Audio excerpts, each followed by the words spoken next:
All right, if all goes well, I might be able to bring us home and finish us out here today, but we shall see. The one thing I want to talk about is Davis did a great job. Mr. Davis did a great job of talking about Broca's and Wernicke's area. Wernicke's area in the temporal lobe, that's what we hear. Broca's area up in the motor cortex in the frontal lobe, that's how we speak. Here's my mnemonic. I know it's stupid. I think stupid mnemonics work best. Which one helps you talk? And which one helps you understand? Well, Wernicke's area is right here and it helps you understand. That's not a mnemonic. The mnemonic is Broca's area helps you talk like a bruh. So you're like, bruh, it's Broca's area. It helps me talk like a bruh. So you can't talk without Broca's area. You can't understand without Wernicke's area. Whatever, doesn't matter. Okay. So Mr. Davis talked about the corpus callosum that goes right down here and it combines these two hemispheres. And corpus callosum, since Mr. Davis is on etymology, it means tough body. It is, which is, it's gross, but it's really hard to cut. So if they're trying to split this, it's like going through gristle in a steak. I'm really sorry about that, but it means tough body.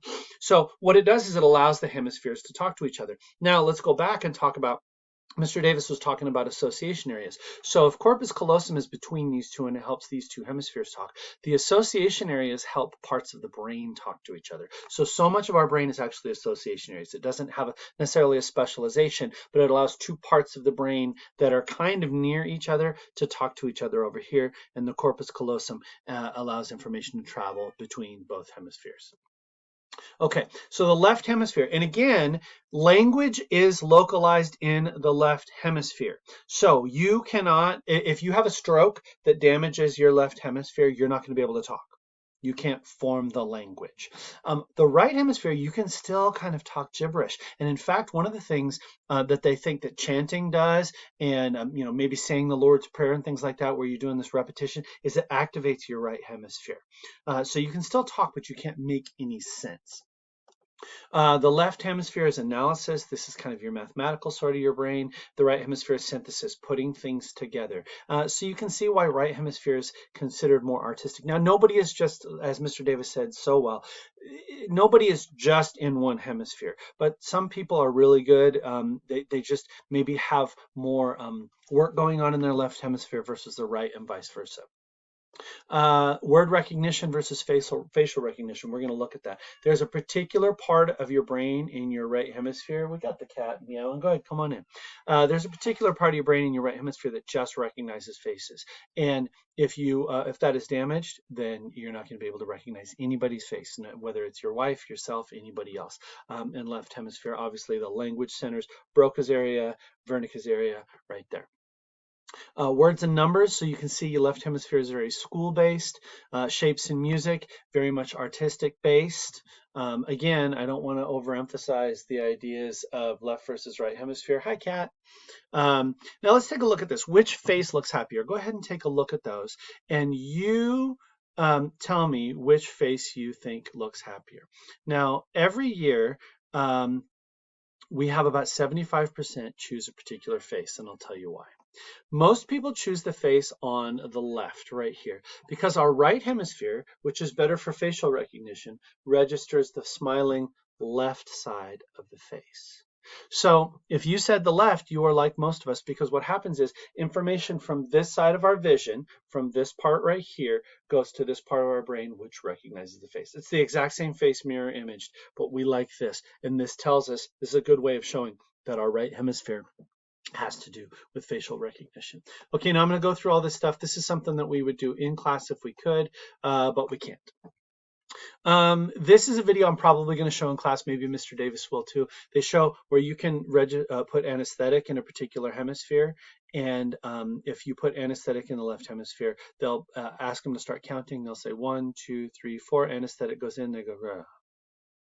Put anesthetic in the right hemisphere, their left hand will go down like this. So they'll go 1, 2, 3, 4, and then 5, 6, 7. So what's really interesting is it shows that language, and by the way, that's not for everybody. It's 90 to 95% of people, language is located in that left hemisphere.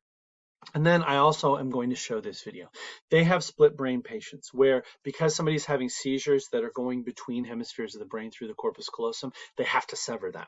So they have to go in and they have to cut it. Now what's interesting is the brain then is not talking to itself along the way. So what basically happens, and what this video is going to show, it's really fascinating, I'll make sure we show it, is that somebody can do two completely separate things with each hand. I mean, you know how you do this sort of thing where you rub your belly and you pat your head?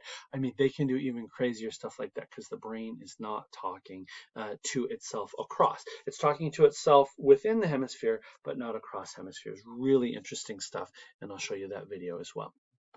I might show you this brain. It's a pretty squeamish one. It's actually a brain before it's been even put into formaldehyde, but maybe we'll get to that. Okay, I might be able to finish evolutionary psychology, but I might not be able to. We might have to have Mr. Davis bring us home here. You've heard a lot about evolutionary psychology, and even if you don't think that you have, so much of it has seeped into the way we think about how we behave that you're going to go, oh, yeah, so that's evolutionary psychology. And the idea is, and I just want to really think about what we mean by evolutionary psychology. I don't want to get into the, it's not even a debate. I don't want to get into the argument over evolution, but I do want to say that basically the idea of evolutionary psychology is if something is good for humanity, it survives from generation to generation. And if something is bad for humanity, it dies off and those people don't survive. So let's say sunlight kills you. Let's say somebody's born and sunlight kills you. Those people probably won't survive. So evolutionary psychology would say, well, evolution would say that those people's genes wouldn't survive. But let's say somebody's really handsome. Are their genes going to survive? Yes. Why do people cheat? All these different reasons we say. Why? What is the reason that this behavior survived? That's what evolutionary psychology is. Why do we find that this behavior didn't die out like something that was bad for us, but it lived like something is good for us? So evolutionary psychology is really interesting. Why do we like sweets and fats and dislike bitter foods? I mean, I'm asking you that question right now. Why? Because sweets and fats have calories. What are bitter foods?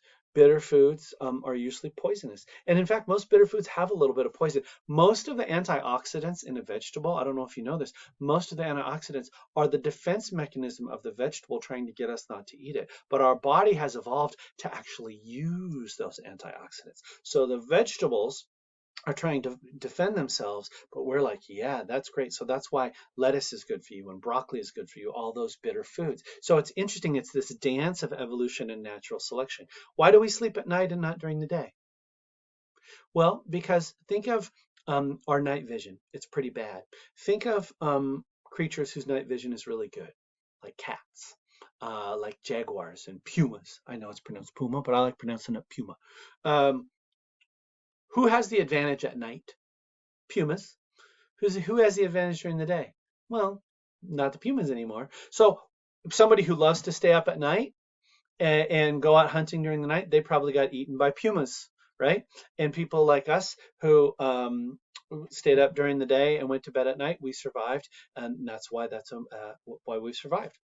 Same with sweets and fats. Why do men like shapely women? This is, again, is evolutionary psychology. Why do men, and I'm not trying to be gross. I mean, I'm just being perfectly honest, and we can talk about the human sexual response in class, and we'll be talking about it more this semester.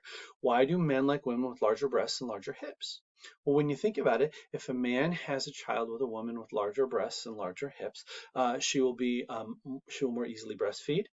She will more easily give birth. So you are likely to have your genes survive if you are a woman and a man who has, well, not a man who has large breasts and large hips, but a woman who gives birth and has large breasts and large hips. Why do women like strong men? When you think about historically, I mean, just through eons and eons, it has been the woman tending the children, and has been men having a hunt and things like that. So really, evolutionary psychology is saying, why do these behaviors survive? Let's look at our behavior now, and let's figure out, can we describe why humans behave a certain way now when based on what might have happened, tens and hundreds of thousands of years ago. That is evolutionary psychology.